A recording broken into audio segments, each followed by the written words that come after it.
teman-teman. Saya atas nama Marta Reven Versadia. Saya atas nama Maria Masliana Loda. Saya atas nama Delvina Nole. Sekarang kelompok kami akan mempresentasikan hasil kerja kelompok kami dengan materi tentang motor listrik sederhana. Di sini kami akan masuk pada pembahasan motor listrik sederhana. Motor listrik sederhana adalah sebuah alat elektromagnetik yang dapat mengubah energi listrik menjadi energi mekanik. Alat yang berfungsi sebaliknya mengubah energi mekanik menjadi energi listrik disebut generator atau dinamo. Pada motor listrik tenaga listrik diubah menjadi tenaga mekanik. Perubahan ini dilakukan dengan mengubah tenaga listrik menjadi magnet yang disebut sebagai elektromagnet. Sebagaimana kita ketahui bahwa kutub-kutub dari magnet senama akan tolak-menolak dan kutub-kutub tidak senama tarik-menarik. Maka kita dapat memperoleh gerakan jika kita menempatkan sebuah magnet pada sebuah poros yang dapat berputar dan magnet yang lain pada suatu kedudukan yang tetap. Motor listrik ini dapat dibuat secara sederhana. Di situ ada gambar tentang motor listrik sederhana. Mekanisme kerja motor listrik sederhana. A. Arus listrik dalam medan magnet akan memberikan gaya. B. Jika kawat yang membawa arus dibengkokkan menjadi sebuah lingkaran atau lob, maka kedua sisi lob, yaitu pada sudut kanan medan magnet, akan mendapatkan gaya pada arah yang berlawanan. C. Pasangan gaya menghasilkan tenaga putar atau torque untuk memutar kumparan. D. Motor-motor yang memiliki beberapa lob pada dinamonya untuk memberikan tenaga putaran yang lebih seragam dan medan magnet dihasilkan oleh susunan elektromagnetik yang disebut kumparan medan. Pada motor listrik sederhana, daerah kumparan medan yang dialiri arus listrik akan menghasilkan medan magnet yang melingkupi kumparan jangkar dengan arah tertentu. Konversi dari energi listrik menjadi energi mekanik atau motor maupun sebaliknya berlangsung melalui medan magnet. Dengan demikian, medan magnet di sini selain berfungsi sebagai tempat untuk menyimpan energi, sekaligus sebagai tempat berlangsungnya proses perubahan energi. Agar proses perubahan energi mekanik dapat berlangsung secara sempurna, maka tegangan sumber harus lebih besar dari tegangan gerak yang disebabkan reaksi lawan. Dengan memberi arus pada kumparan jangkar yang dilindungi oleh medan, maka menimbulkan perputaran pada motor. Untuk menentukan arah putaran motor, digunakan kaidah gaya Lorentz tangan kanan terbuka. Gaya Lorentz adalah gaya yang ditimbulkan oleh muatan listrik yang bergerak atau oleh arus listrik yang berada dalam suatu medan magnet. Jika ada sebuah penghantar yang dialiri arus listrik dan penghantar tersebut berada dalam medan magnetik, maka akan timbul gaya yang disebut dengan nama gaya magnetik atau dikenal juga nama gaya Lorentz. Prinsip kerja motor listrik yaitu perubahan energi listrik menjadi energi mekanik.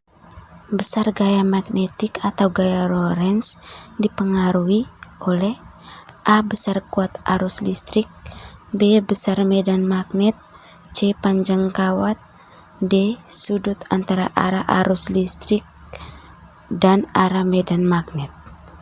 Pada saat kumparan dialiri arus, kumparan mendapat gaya Lorentz ke atas, maka arus mengalir ke kanan dan medan magnet masuk ke utara.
Kesimpulan, saat kumparan dari listrik, kumparan tersebut juga akan menghasilkan medan magnet.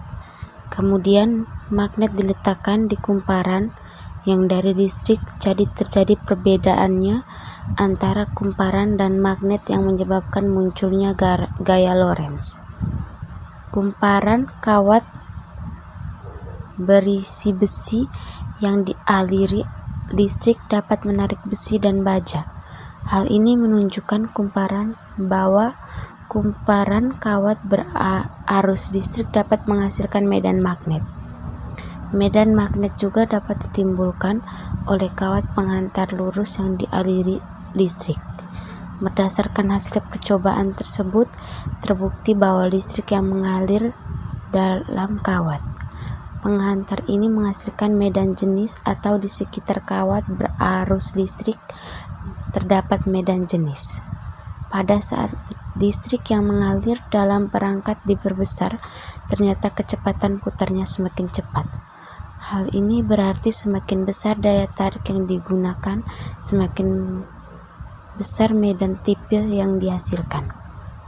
Saran: untuk menghasilkan putaran yang lebih kuat, maka diperlukan jumlah lilitan kumparan yang lebih banyak dan medan magnet yang lebih kuat.